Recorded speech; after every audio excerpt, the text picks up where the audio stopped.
میرے دوستو جو بندہ 40 دن تک اس طرح استغفار پڑھے جس طرح میں آپ کو بتلا رہا ہوں، اللہ تبارک و تعالیٰ آپ کی ساری پریشانیوں کو دور فرما دیں گے، ساری مصیبتوں کو دور فرما دیں گے۔ اگر آپ بیمار ہیں اللہ آپ کی بیماریوں کو دور فرمائیں گے، اگر آپ پریشان ہیں اللہ آپ کی پریشانیوں کو دور فرمائیں گے، اگر آپ کو کوئی ضرورت ہے، کوئی حاجت آ گئی ہے، اللہ تبارک و تعالیٰ کے سامنے وہ حاجت رکھیں گے، اللہ آپ کی تمام حاجتوں کو پورا فرمائیں گے انشاءاللہ تعالیٰ، آپ کے رزق کے مسائل اللہ حل فرما دیں گے انشاءاللہ۔ تو یہ عمل آپ نے اس ترتیب سے کرنا ہے جو میں آپ کو بتلاؤں گا، اس کو ذرا غور سے سن لیں۔ یاد رکھیں بعض لوگ آپ کو ڈراتے ہیں یہ ذکر کرنا ہے یہ ذکر نہیں کرنا، یہ جلالی ذکر ہے یہ جمالی ذکر ہے، یہ کریں گے آپ کو فائدہ ہوگا یہ کریں گے آپ کو نقصان ہوگا۔ نہیں میرے دوستو، قرآن و سنت کے اندر اس بات کا کوئی تعلق نہیں ہے کہ یہ جلالی ہے یہ جمالی ہے، یہ من گھڑت بات ہے۔ اللہ تبارک و تعالیٰ کے جتنے نام ہیں وہ سارے کے سارے نام فائدہ مند ہیں، آپ اگر پڑھیں گے آپ کو فائدہ بھی ہوگا، برکت بھی ہوگی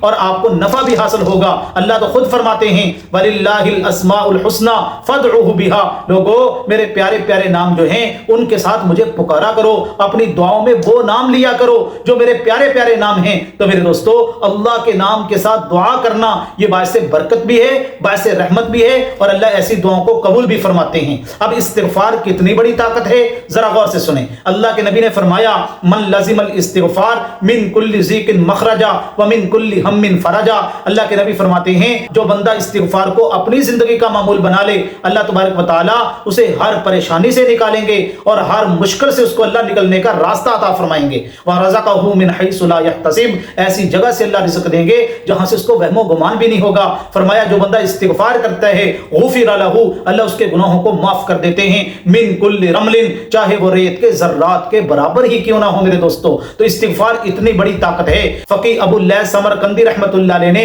اپنی کتاب میں ایک واقعہ لکھا ہے کہ ایک آدمی تھا، بڑا فاسق فاجر تھا، گناہ گار تھا، اللہ کا باغی آدمی تھا۔ وہ دنیا سے جانے لگا تو اس کے دل میں خیال آیا کہ میں نے ساری زندگی اللہ کی نافرمانی میں گزار دی، اللہ کی بغاوت میں گزار دی، اللہ تبارک و تعالیٰ کا باغی بن کے زندگی گزاری، اللہ کے ایک حکم کو بھی میں نے پورا نہیں کیا۔ تو یا اللہ آج میں تیرے سامنے سچے دل سے توبہ کرتا ہوں۔ تو اس نے 3 مرتبہ یہ الفاظ کہے اللہم اغفر لی اللہم اغفر لی اللہم اغفر لی، لیکن یہ الفاظ اس نے دل سے کہے میرے دوستو، ندامت کے ساتھ کہے، عاجزی کے ساتھ کہے، اپنے گناہوں کو یاد کرتے ہوئے کہے، آنکھوں میں آنسو بہا کر کہے، اور ان الفاظ کو کہنے کے بعد وہ دنیا سے چلا گیا۔ تو جب وہ دنیا سے چلا گیا تو کسی کو رات کو خواب میں ملا تو اس نے پوچھا تیرے ساتھ کیا معاملہ پیش آیا؟ تو وہ کہنے لگا اللہ تبارک و تعالیٰ نے مجھے اپنے سامنے پیش کیا، اللہ تبارک و تعالیٰ نے پوچھا میرے بندے تو اتنا بڑا گناہ گار تھا لیکن آخری وقت کے اندر تو نے جو یہ کلمات کہے اللہم اغفر لی، اللہ میرے گناہوں کو معاف فرما، اللہ میری غلطیوں کو معاف فرما،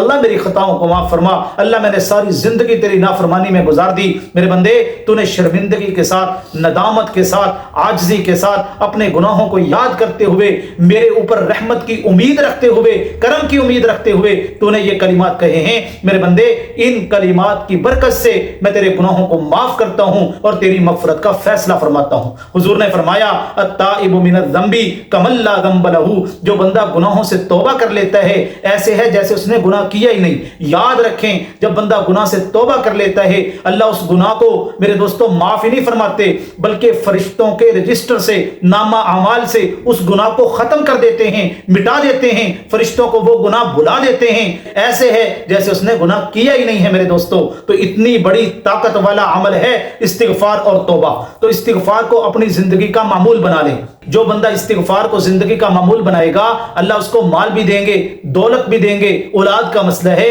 اللہ اس کو بھی حل فرمائیں گے، یعنی دنیا کا ہر مسئلہ اللہ تبارک و تعالیٰ استغفار سے حل فرمائیں گے، اور آخرت کا ہر مسئلہ استغفار کی برکت سے اللہ تبارک و تعالیٰ انسان کے لیے آسان فرمائیں گے۔ یہی وجہ ہے علماء کرام نے لکھا ہے اگر آج کے دور کے اندر بابا فرید الدین شکر گنج رحمت اللہ علیہ کے پاس کوئی بندہ آتا یا ان کے پیر و مرشد بختیار الدین کاکی رحمت اللہ علیہ کے پاس کوئی بندہ آتا یا پیران پیر عبد القادر جیلانی رحمت اللہ علیہ کے پاس کوئی بندہ آتا اور آ کے کہتا حضرت مجھے کوئی ایسا وظیفہ بتلاؤ جو میری پریشانیوں کو دور کر دے، میری مصیبتیں دور ہو جائیں، تو وہ آپ کو ایک ہی وظیفہ بتلاتے کہ آپ استغفار کو اپنی زندگی کا معمول بنا لیں، کیونکہ استغفار ہی ایسا واحد عمل ہے جس کی برکت سے اللہ پاک انسان کے سارے مسئلوں کو حل فرما دیتے ہیں۔ حسن بصری رحمت اللہ علیہ کے پاس ایک آدمی آیا, کہنے لگا حضرت میرے مال کے اندر برکت نہیں ہوتی, مجھے کوئی وظیفہ بتلا دیں. تو انہوں نے کہا آپ استغفار پڑھا کریں. ایک اور آ گیا, کہنے لگا حضرت میرے ہاں اولاد نہیں ہے, مجھے کوئی ایسا وظیفہ عطا فرمائیں کہ اللہ مجھے نرینہ اولاد عطا فرما دے.